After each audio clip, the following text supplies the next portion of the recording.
మీరు దాంట్లో starting of the కాన్వర్జేషన్లో మీరు కర్డ్స్ గురించి మాట్లాడారు. కర్డిష్ ఒక దేశంలో ఒక రెజీమ్ చేంజ్ తీసుకురావాలంటే మీరు ఎయిర్ నుంచి బాంబ్ చేసి ఏం చేయలేరు. జరగదు. ఆన్ గ్రౌండ్ ఉండాలి.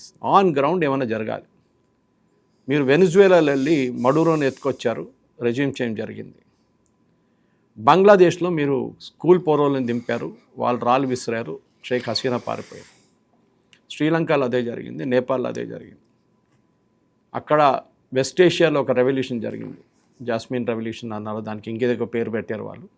అక్కడ సిరియా పోయింది, లిబియా పోయారు, ఇరాక్ పోయారు. మీరు గ్రౌండ్ ట్రూప్స్ని దింపారు ఇరాక్లో, లిబియాలో కూడా మీరు చేశారు అదే పని. సిరియాలో మీరు లోకల్ కర్డ్స్, అక్కడున్న రెబల్స్ని వాడుకున్నారు, అక్కడ కూడా కర్డ్స్ ఉన్నారు, వీళ్ళని వాడుకున్నారు. కానీ ఇరాన్లో మీరు ఏం చేస్తారు? మీరు ఎప్పుడు దాకా దట్స్ పీటర్ హెస్గర్ అడిగినప్పుడు అమెరికన్ డిఫెన్స్ సెక్రటరీ అడిగారు, మీరు గ్రౌండ్ ట్రూప్స్ కమిట్ చేస్తారంటే I don't rule it out అన్నారు. అంటే మేము నో అని చెప్పము, చేస్తాము, కానీ మా ట్రూప్స్ని దింపాలని ఇక్కడ మేము చెప్పలేదు. ఎందుకంటే నేటో నుంచి ఎవరు రావట్లేదు, ఇజ్రాయెల్ పంపారు, పాకిస్తాన్ ఇంత పెద్ద పెద్ద మాట్లాడుతున్న పాకిస్తాన్ కూడా పంపారు ఎవరిని, గాజాకి ఎవరినో పంపించింది కానీ ఇక్కడికి ఎవరిని పంపారు, భయపడతారు. అమెరికా వాళ్ళ ట్రూప్స్ని దింపరు. సో వీళ్ళేం చేస్తున్నారంటే ఇప్పుడు కర్డిష్ రిబెల్స్ ఉన్నారు, ఇదొక ట్రైబల్ కమ్యూనిటీ. వీళ్ళు ఇరాన్లో ఉన్నారు, ఇరాక్ అటువైపు ఉన్నారు, సిరియాలో ఉన్నారు, పాకెట్స్లో ఉంటారు కదండి. So they are Kurdish minority community. వాళ్ళ మీద చాలా అత్యాచారాలు చేశారు. ఇరానియన్ రెజీమ్ ఉండొచ్చు, టర్కీ ఉండొచ్చు, ఇరాకీస్ కూడా ఉండొచ్చు. సద్దాం హుసేన్ ఉన్నప్పుడు కూడా చాలా మటుకు వాళ్ళ మీద ఆక్రమణ చేస్తారు. అక్కడ ఇప్పుడు కూడా టర్కీ చేస్తున్నారు. ఓకే, సో వాళ్ళు టర్కీ మీద కూడా చాలా దాడులు చేస్తుంటే, అప్పుడు టెర్రరిస్ట్ అటాక్ లాగా నడిపిస్తుంటే, గెరిలా అటాక్స్. వాళ్ళని ఇప్పుడు లాస్ట్ 1 వీక్ నుంచి సిఐఏ వాళ్ళకి ఆయుధాలు ఇచ్చి, డబ్బులు ఇచ్చి, ట్రైనింగ్ ఇచ్చి వాళ్ళని ఇరాకీ ఇన్స్టాలేషన్ మీద దాడి చేయమంటున్నారు.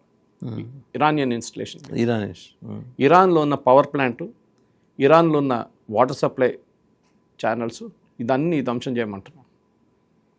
ఇరాన్లో ఉన్న ప్రజలు కొంతమంది దాంతో బయటకు వస్తారు, దాంతోనే అక్కడ ఒక రెవల్యూషన్ జరగవచ్చు. మీకు తెలుసుంటే నిన్ననే సెలెక్ట్ చేశారు, వాళ్ళ కొడుకుని సుప్రీం లీడర్గా సెలెక్ట్ చేశారు. కానీ ఎన్ని రోజులు ఉంటాడో తెలియదు, ఎందుకంటే ఇజ్రాయెల్ చూస్తూనే ఉంటారు. ముస్తఫా ఖమీనీ ఆయన పాపం టార్గెట్ అయిపోయి ఉంటాడు. ఇప్పుడు ఇజ్రాయలీ క్రాస్ చేస్లో ఫ్రేమ్ పెట్టేసి ఉంటారు, దాన్ని దండ పెట్టాల్సింది అంతే. ఇది జరుగుతుంది. సో ఈ పరిస్థితుల్లో అక్కడ ఇరాన్లో ఒక మార్పు రావాలంటే 2 కారణాలతో జరుగుతుంది. ఒకటి, ఇరాన్ దగ్గర మిసైల్స్ అయిపోతుంది, ఎన్ని రోజులు ఉంటుందో తెలియదు. రెండవది, ఇరాన్ నేషనల్ రెవల్యూషనరీ గార్డ్స్ ఐఆర్జీసీని డిసార్మ్ చేయాలి. ఐఆర్జీసీ తర్వాత ఒక మిలిషియా ఉన్నారు అక్కడ, ప్రైవేట్ వీళ్ళది, ఈ ఖొమేనీ వాళ్ళ మిలిషియా ఒకటి ఉండే. వీళ్ళిద్దరు కలిసి 6 లక్షల మంది ఉన్నారు. ఇరానియన్ ఆర్మీ ఆల్మోస్ట్ సేమ్, కానీ కొంచెం ఎక్కువ ఉంది అంటున్నారు, 7 లక్షల మంది ఉన్నారు. ఇవాళ దాకా ఇరానియన్ ఆర్మీ ఏం మాట్లాడలేదు. ఖొమేనీ వచ్చినప్పుడు 1979లో షా ఆఫ్ ఇరాన్ పారిపోయినప్పుడు army we are going to support the demonstrators అన్నారు. ఆ రోజు షా ఆఫ్ ఇరాన్ పారిపోయాడు. ఇప్పుడు కూడా ఇరానియన్ ఆర్మీ ఏం మాట్లాడదు, ఎందుకంటే వాళ్ళని ఎప్పుడు ఈ ఐఆర్జీసీ కిందనే ఉంచుకున్నారు. వీళ్ళు ఐఆర్జీసీకి పవర్ ఇచ్చారు. ఆలోచించండి, మీరు రెగ్యులర్ ఆర్మీకి పవర్ తగ్గించి మీ రిలీజియస్ ఆర్మీ, మీ పర్సనల్ ఆర్మీకి పవర్ ఎక్కువ ఇచ్చారు. ఇప్పుడు యుఎస్ వాళ్ళని సపోర్ట్ చేసి కర్డిష్ రెబల్స్ని యూజ్ చేసి ఇరానియన్ ఆర్మీని వాళ్ళ వైపు తెచ్చుకుంటే రెజీమ్ మారిపోతుంది ఇరాన్, తెహ్రాన్లో. సో 3 స్టెప్స్, కర్దిష్ ట్రూప్స్ని ఒకవైపు వెపన్స్ని మీరు డిగ్రేడ్ చేసుకుంటూ వెళ్ళాలి. నెక్స్ట్ ఒకవైపు కర్డిష్ రెబల్స్ని దింపాలి. మూడోది ఇరానియన్ ఆర్మీని. ఈ 3 జరిగితే ట్రంప్ చెప్పినట్ల 4 వారాల లోపల, దాంట్లో 1 వారం ఆల్మోస్ట్ అయిపోయింది. ఈ 4 వీక్స్ లోపల రెజ్యూమ్ పడిపోతుంది. పాసిబిలిటీస్ చెప్పండి ఇప్పుడు. ఎస్, పాసిబిలిటీ అదే ఉంది. కర్దిష్ ట్రూప్స్ ఎక్కడెక్కడ పాకెట్ అయినాయి? కర్డిష్ రెబల్స్ ఒక పాకెట్స్లో ఉన్నారు వాళ్ళు, అక్కడ పెద్ద మౌంటైన్ రేంజెస్లో ఉంటారు వాళ్ళు. అంటే ఇఫ్సహాన్ అటువైపే ఉన్నారు? లేదు, అటువైపు towards the Iraqi part of it. Okay. So వాళ్ళు ఎప్పుడు దాడి చేస్తూనే ఉంటారు, కానీ ఇప్పుడు లాస్ట్ ఒక 5-6 సంవత్సరాల నుంచి క్వైట్గా ఉన్నారు. వాళ్ళు ఏం చేయట్లేదు, వాళ్ళకి సపోర్ట్ ఎవరు ఇవ్వట్లేదు. ఇప్పుడు సపోర్ట్ ఇస్తున్నారు.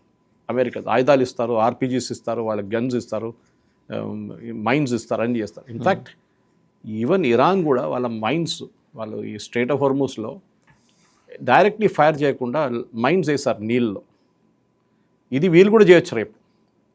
కర్దిష్ వాళ్ళు కూడా. కర్డిష్ వాళ్ళు కూడా చేస్తారు, ల్యాండ్ మైన్స్ పెడతారు, అది అమెరికా సప్లై చేస్తారు.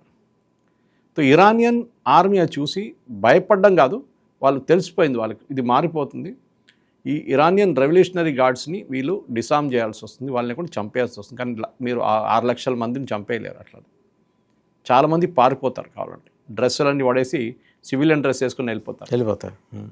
ఆ పరిస్థితికి రావాల్సి వస్తుంది. సో ఏం గేమ్ జరుగుతుందో మనకి తెలియదు ఇప్పుడు. అంటే ట్రంప్ మైండ్లో ఏం జరుగుతుంది, ఇరానియన్ ఆర్మీ తోటి లింక్ ఎస్టాబ్లిష్ చేసుకోవడానికి, కనెక్షన్ ఎస్టాబ్లిష్ చేసుకోవడానికి ఎఫర్ట్స్ క్యారీ అవుట్ ఉంది. ఇప్పుడు మీరు వెనిజువేలాలో చూసుంటారు, నడురు బాడీ గార్డ్స్ ఉండే, క్యూబన్స్ అందరినీ వీళ్ళు, ఆ క్యూబన్స్ ఉండే, ఆ వెనిజువేలన్స్ ఆయన వాడుకోలేదు.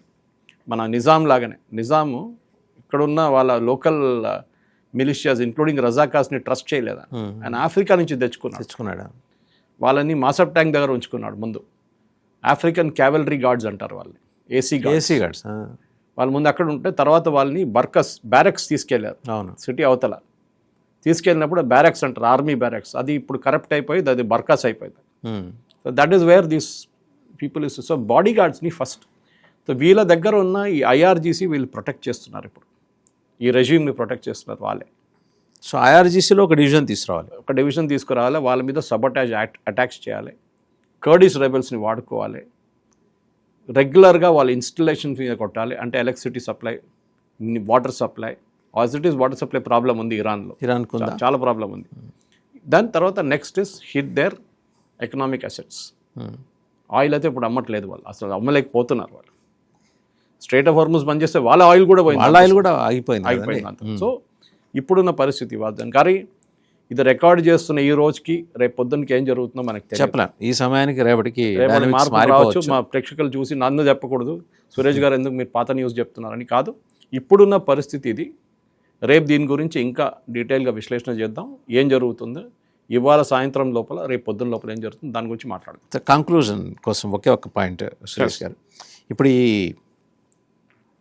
ఇరాన్ దగ్గర ఉన్న ఈ హైపర్సోనిక్ లేకపోతే 4th జనరేషన్ బ్యాలిస్టిక్ మిసైల్స్ని ఇరాన్ బయటికి తీసే అవకాశం ఏమన్నా ఉందా? లేదు. ఇరాన్ ఏమైందంటే ఇప్పుడు ప్రాబ్లం లాస్ట్ 2 వారాల్లో and even during the 12-day war వాళ్ళ లాంచర్స్ని ధ్వంసం చేశారు. సో ఒక డ్రోన్ లాంచ్ చేయడం చాలా ఈజీ వాద్దేవన్ గారు, మీకు ఎక్కువ స్పేస్ అక్కర్లేదు, చిన్న ఒక ఫుట్బాల్ ఫీల్డ్ కూడా అక్కర్లేదు, దానికన్నా తక్కువ ఫీల్డ్ నుంచి మీరు లాంచ్ చేయొచ్చు. దాన్ని it's like an aircraft that takes of, చిన్నది డ్రోన్ ఉంటుంది. కానీ మీరు ఒక హైపర్సోనిక్ మిసైల్ లేకుంటే ఒక మీరు చెప్పినట్ల 4th జనరేషన్ మిసైల్ లాంచ్ చేయడం పెద్ద లాంచర్ కావాలి. దాన్ని మన గణేష్ ఇమర్షన్కి తీసుకెళ్తారు, పెద్ద లారీ ఒకటి ఉంటుంది, అట్లాంటి లారీ మీద కూర్చోబెడతారు దాన్ని, లాంచర్ని కూర్చోబెట్టి దాన్ని ఇట్లా యాంగిల్లో లేపుతారు, 45 degrees depending on where you have to hit calculation. But ఆ లాంచర్ మీరు తీసుకొచ్చి బయట పెట్టగానే ఆవిడ పైన చూస్తున్నాడు శాటిలైట్లో, ఆవిడ ఇమ్మీడియట్ మెసేజ్ పంపిస్తాడు అక్కడి నుంచి. సో లెబనాన్లో ఏం చేస్తారు వీళ్ళంటే, వీళ్ళు ఆ మిసైల్ తీసుకొచ్చి లాంచ్ చేసి పారిపోతారు, ఎక్కడో దాచేస్తారు దాన్ని. పెద్ద అడవి ఉందనుకోండి, అడవి లోపల తీసుకెళ్ళి పెట్టుకుంటారు, మీకు ఎక్కడ తెలుస్తుంది, లేకుంటే చాలా బిల్డింగ్ లేదు, ఆ బిల్డింగ్ లోపల బేస్మెంట్లో పెట్టుకుంటారు, తెలియదు. సో రిస్క్ అక్కడ కొట్టారనుకోండి సివిలియన్స్ చనిపోతారు చాలామంది, దాన్ని మళ్ళీ పెద్ద రేపు ఇంకొక ఎడుపు వచ్చేస్తుంది, సివిలియన్స్ని చంపారు మీరు. ఈ లాంచర్స్ ఇప్పుడు రష్యా ఇక్కడ మన ఇరాన్ దగ్గర లేదు, చాలా మటుకు వాళ్ళ లాంచర్స్ హెవ్ గాట్ డ్యామేజ్డ్. దానికోసం వాళ్ళు చాలా ఇప్పుడు డ్రోన్స్ వాడుతున్నారు. ఓకే, డ్రోన్స్కి లాంచర్స్ అక్కర్లేదు, ఇది అడ్వాంటేజ్ అన్న. అండ్ ఇది వీళ్ళని ఐఆర్జీసీ డివిజన్ ఎలా అదే ఇప్పుడు సిఐ ఏమైనా చేయొచ్చు, డబ్బులు పెట్టి ఎవరినైనా కొనుక్కోవచ్చు. బట్ మొసాద్ ఏమైనా సపోర్ట్ చేస్తున్నారు? మొసాద్ దీంట్లో పడరు. Mossad will not get into these kind of things. Mossad role చాలా క్లియర్, వాళ్ళు పొలిటికల్ అసాసినేషన్స్ చేస్తారు. వాళ్ళ హౌతీస్, వాళ్ళు హిజ్బుల్లాస్ అంతవరకే, అంతే. హౌతీస్ కూడా పట్టించుకోరు వాళ్ళు, హెజ్బుల్లాని చూసుకుంటారు, హమాస్ని చూసుకుంటారు. హౌతీస్ మీరు చూసుకోండి అని చెప్పి యూఎస్కి అప్పగించేశారు. ఫైనల్గా చెప్పండి, ఎవరిని వాడుకున్నారు? ఇజ్రాయెల్ని అమెరికా వాడిందా, అమెరికాని ఇజ్రాయెల్ వాడారు, అదే డౌట్ లేదు. కానీ నాకు అన్నిటికంటే సర్ప్రైజింగ్ ఏమనిపిస్తుంది అంటే, ఈ గల్ఫ్ స్టేట్స్ ఇంత పెద్ద పెద్ద మాటలు అంటారు, అమెరికా దగ్గర నుంచి మేము ఎందుకు ఆయుధాలు కొంటున్నాం అంటే, అమెరికా మమ్మల్ని రేపు సపోర్ట్ చేస్తుంది అనేది జరగలేదు కదా, ఈసారి జరగలేదు అది. సో రేపు ఇప్పుడు సౌదీ అరేబియాకి, యుఏఈకి, బహ్రెయిన్కి, ఖత్తర్కి ఎవరి దగ్గర వెళ్తారు వాళ్ళు రేపు? సరే మా ఎయిర్ బేస్ ఉంది మా దగ్గర, కానీ మా ఎయిర్ బేస్ పెట్టుకొని మా మీద దాడి చేస్తుంటే మమ్మల్ని కాపాడలేదే మీరు అన్నారు. అది పెద్ద క్వశ్చన్ రాబోతే. ఇది అయిన తర్వాత అంతా దాని మీద ఒక పోస్ట్ మార్టం ఉంటుంది definite. Thank you Suresh garu, thank you very much. So చూసాం కదా ఎంత ఇంట్రెస్టింగ్ డెవలప్మెంట్స్ చోటు చేసుకుంటున్నాయి. అంటే ఎక్కడి లింకులో ఎక్కడికో వెళ్ళి కలుస్తున్నాయి. ఇప్పుడు కర్దిష్ రెబల్స్ని తీసుకొచ్చేసి ఇక్కడ ఇన్వాల్వ్ చేసే ప్రయత్నం అమెరికా చేస్తుంది. అలాగే ఇరాన్ బ్యాలిస్టిక్ మిసైల్స్ని ప్రయోగించాలంటే వాళ్ళకి లాంచర్స్ లేవు, వాళ్ళకి అదొక సమస్య. ఇక ఐఆర్జీసీలో అంటే ఇస్లామిక్ రెవల్యూషనరీ గార్డ్స్ కార్ప్స్లో అంటే వాళ్ళే ఇవాళ అత్యంత బలమైన ఫోర్స్ ఇరాన్లో. దాంట్లో స్ప్లిట్ తీసుకురావడానికి సిఐఏ ఏదో ప్రయత్నాలు చేస్తుంది. ఇది కాక మరి ఇరానియన్ ఆర్మీ సంగతి ఏంటి? వాళ్ళలో ఏమైనా డివిజన్ తీసుకొస్తారా? వాళ్ళు ఎటువైపు నుంచినే అవకాశం ఉంది. తీరామోసి ఆయన కొడుకుని తీసుకొచ్చి సుప్రీం లీడర్గా చేసి అనౌన్స్ చేశారు ముస్తఫా ఖమేనీని. ముస్తఫా ఖమేనీని ఉండనిస్తారా? ఈ ఎపిసోడ్ ఏరే సమయానికి ఏదైనా జరగచ్చు. సో ఆ డెవలప్మెంట్స్ అంత వేగంగా చోటు చేసుకుంటున్నాయనేది ఇక్కడ చెప్పే అంశం. అండ్ ఇవన్నీ కాక మరి సీలో ఆ మైన్స్ని పేల్చేసే ప్రయత్నం అది రెండు వైపుల నుంచి కూడా జరగచ్చు.